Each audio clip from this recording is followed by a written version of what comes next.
Iggy, that was a movie that you wanted to get made, and you asked Jim to do that. Yes, just a movie. Hey, will you make a movie about the Stooges? You know, it was really as simple as that. And it Okay. Yeah.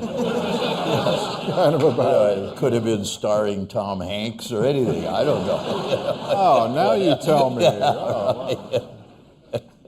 Yeah, could have been anything. It was just, I believed in him. I believed in the group. So.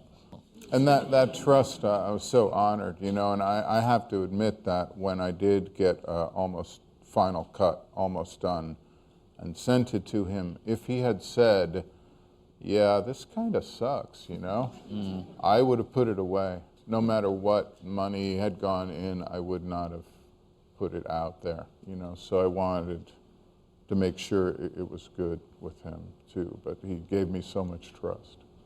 And Jim, you play with a band. You kind of resumed playing with a band after having done music for many years. What do you get out of playing on stage?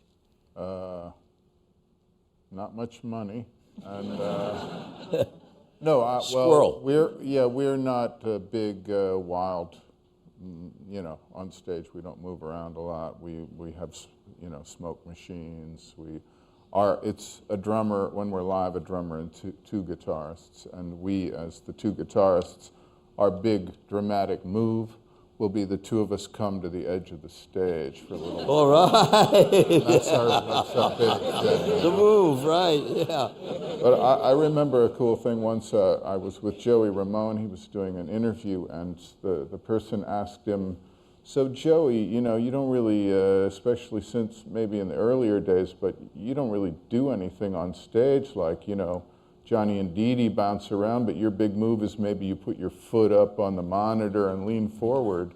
And he said, hey man, after Iggy Pop, what do you want me to do? You know, which I thought was kind of great. You know? Do you feel like listening to this kind of music influenced your filmmaking style? Well, I don't know about style, but it influenced me as a person. It influenced me wanting to do what I want to do. It influenced me to trust my own priorities. It influenced me to not, and maybe this is also partly a Midwestern thing. I know he's the same. We aren't interested in hierarchies of art or expression. Like, I don't care if it's called low art or high art. If it moves you, you take it and it becomes part of you. It's valuable to you. And it doesn't matter if it's a comic book or if it's Caravaggio, or who was a street fighting maniac, by the way. You know, it's so the Stooges definitely, because of what they did and who they are, and definitely is in me. You know, it just inspires me. So now we know that both of you guys, you no longer, neither of you smoke anymore, right? You're drinking coffee still. What other vices have you given up? Are you looking at me or Jim? She's looking at you. I don't do anything but wine, coffee, that's it. You know, senior pills. You know, nothing, no kicks there, you know.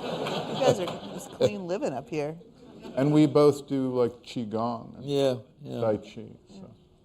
All right. Not together, but He asked me why I did that. why did you remix Raw Power? Remix Raw Power. Yeah. Another copy, the master had been lost for a long time. A copy surfaced. It was proposed, if I didn't do it, somebody else was going to do it anyway. Once I did it, I wanted the music to get to more people at that time. And at that time, there were a lot of overweight guys with too many clothes playing something called nu metal and pumping iron and everything all over the U.S. and equating this sort of macho, this heaviness with raw energy. So I wanted them to be able to hear us and you couldn't hear us.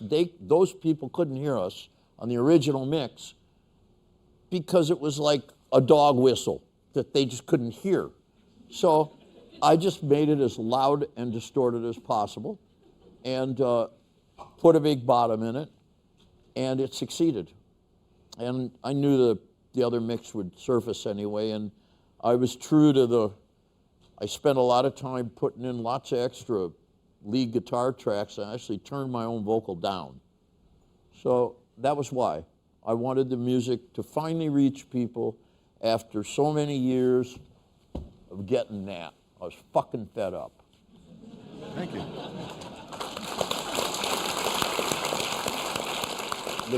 The key lines that were really within me in Gimme Danger are when I'm saying at the end of the verse, there's nothing in my dreams, just some ugly memories, kiss me like the ocean breeze.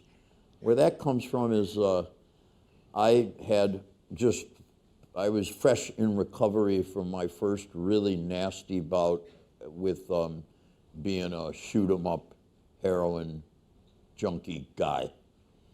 And I had terrible, terrible memories of it. When I would dream at night, I would have terrible dreams. On the other hand, I intuited or felt, love songs. It's a kind of love song. Love songs are something you can write if you have the privilege to be a music writer and a band or a nice theme. It was a minor theme with a kind of a descending. It's the same modality as I Want to Be Your Dog. Musically, it's a particular mode. And so Kiss Me Like the Ocean Breeze came up because I had only recently felt the ocean breeze. I'm from the Midwest. When I was 23 and I went out to make Funhouse, I went to Santa Monica Beach. I never felt the ocean breeze. It taps you.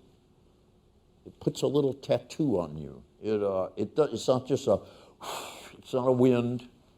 It's not like a meadow breeze. It has this funny, insistent tapping quality. It's just so beautiful. I loved it. So I was looking for that kind of somebody that could make me feel better. And but on the other hand, there was a self-awareness there that, unfortunately, I didn't really go for the nice girls.